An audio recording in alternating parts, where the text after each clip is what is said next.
Rapaziada, um vídeo um pouco mais longo aqui a respeito de Fernando Diniz, que foi comunicado que não permanece como técnico interino para o próximo semestre da Seleção Brasileira. A decisão foi tomada por Edinaldo Rodrigues em menos de 24 horas, depois de voltar para a presidência, né, da CBF. Isso que é o mais grave de tudo. Eu não falo sobre o Diniz, sobre o Dorival e tal.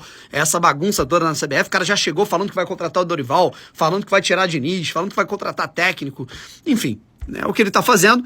Portanto, o Dorival Júnior é o favorito para assumir o comando técnico da Seleção Brasileira. E o Fernando Diniz não permanece nem mesmo como interino. O Brasil tem alguns compromissos em datas FIFA nesse mês de janeiro, fevereiro, né? Entre janeiro e fevereiro o Brasil tem alguns compromissos, tanto em amistosos quanto também, óbvio, né? Ainda nesse primeiro semestre a gente vai ter jogos das eliminatórias da Copa do Mundo, eliminatórias essas que o Brasil tá bem mal, o Brasil tá em 6º lugar, a última vaga direta, né? E o 7º vai pra repescagem. Óbvio que isso tem muito a ver com o trabalho do Diniz, mas é o seguinte, ele foi colocado lá por alguém, e esse alguém é o Edinaldo.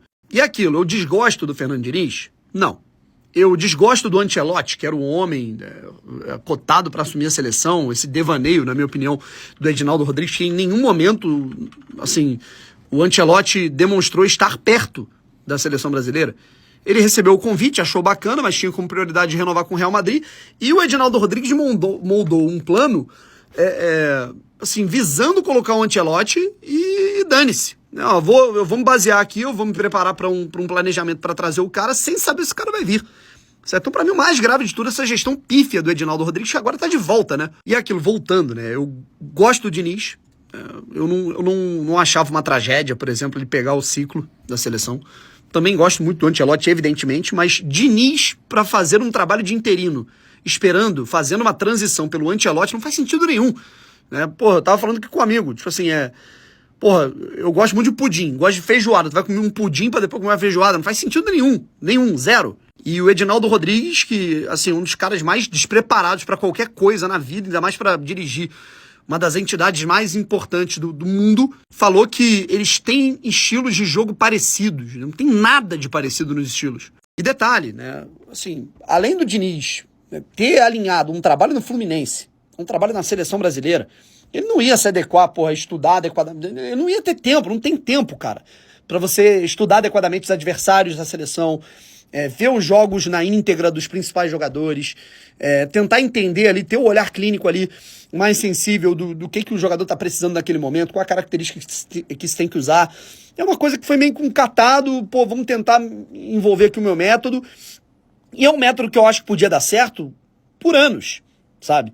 O Diniz, ele podia implementar o estilo dele na seleção brasileira, até podia, mas ia demorar, né? Então, como é que você... É um estilo de jogo que ele demora a pegar até nos clubes, né? Pro time do Diniz, ele pegar força, ele perde alguns jogos, ele perde algumas bolas na saída de bola. A gente vê isso nos clubes, em que você tem treinamento de segunda a segunda.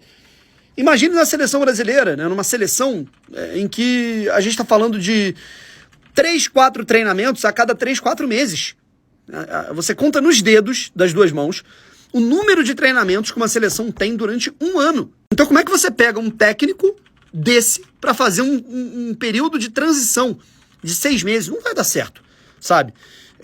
Eu concordo muito com quem fala que não ia dar certo porque o Diniz é muito treinamento, muita jogada ensaiada. Eu discordo que não ia dar certo nunca. Mas eu concordo plenamente que não ia dar certo nesse período curto, sabe? Não deu. Então, assim, cara, continuo achando que o Diniz é um cara preparado. Acho que em algum momento, daqui a alguns anos, ele vai receber uma nova oportunidade na seleção brasileira.